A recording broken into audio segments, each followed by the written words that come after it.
আল্লাহ বললেন, গোলাম যারা পাপ করেছ,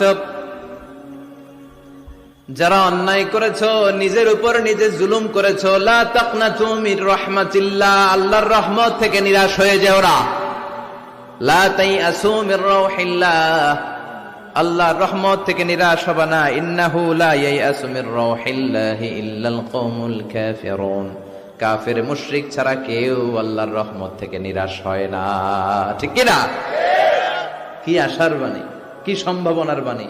নিরাশ হয়েও না, হতাশ হয়েও না, ভরসা রাখো কার উপর? আপনি কত পাপ করেছেন, কত নামাজ ছাড়ছেন, আপনি কত মিথ্যা বলছেন, কত জুলুম করছেন, কত ওজনে কম দিয়েছেন, কত সুদ খেয়েছেন, কত ঘুষ খেয়েছেন। আপনার পাপ যত বড় হোক, আল্লাহর দয়া ক্ষমার মহাসাগর তার চেয়েও বড়। আপনার পাপ আর অন্যায় যদি হয় বিলের পানির সমান, খালের পানির সমান, আল্লাহর দয়া হলো সাগরের পানির সমান। আপনার পাপ আর অন্যায় যদি হয় সাগরের পানির সমান, আমার আল্লাহর দয়া আর ভালোবাসা হলো মহাসাগরের পানির সমান। আপনার পাপ আর অন্যায় যদি হয় বড় বড় পাহাড়ের সমান, আল্লাহর দয়া হলো আকাশের সমান।